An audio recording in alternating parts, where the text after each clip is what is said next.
চুলের মুঠিতে ধরে ঘর থেকে বের করে দিব যদি বেশি কথা বলিস। এখনই বের হয়ে যা।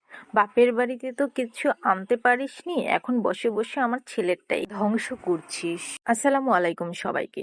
শুরু করছি নতুন একটা ব্লগ নিয়ে। ভেবেছিলাম এই ব্লগটা আমি খুব সুন্দর কিছু কথা এবং কিছু সুন্দর সুন্দর মুহূর্ত আপনাদের সাথে শেয়ার করা নিয়ে কথা বলবো, কিন্তু তা আর হলো কোথায়। সকাল সকাল বের হয়েছিলাম একটু হাঁটার উদ্দেশ্যে।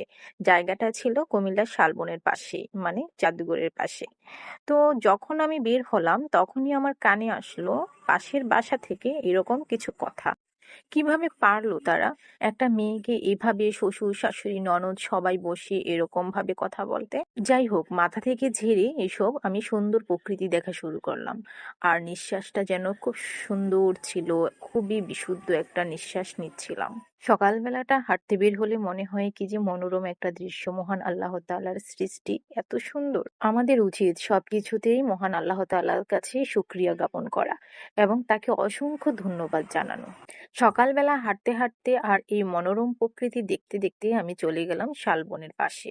পাশের রাস্তা ধরে আমি হাঁটছিলাম, তবে হঠাৎ মন চাইলো যে শালবনের ভিতর থেকে একটু ঘুরে আসি। যেহেতু দেয়ালটা ভাঙা, তারা দেয়ালের কাজ করছিল, তাই যেই কাজ সেই। অবশ্যই আগামী ব্লগের মধ্যে আপনারা দেখতে পাবেন আমি শালবনে ঢুকে কি কি করলাম। আজকের সকালটা প্রথম দিক থেকে খারাপ লাগলেও পরে এখানে এসে বেশ ভালো লাগছিল এবং মহান আল্লাহকে তো আমি বারবার শুকরিয়া জ্ঞাপন করছিলাম। তো আজকে তাহলে এতটুকুই। আল্লাহ হাফেজ।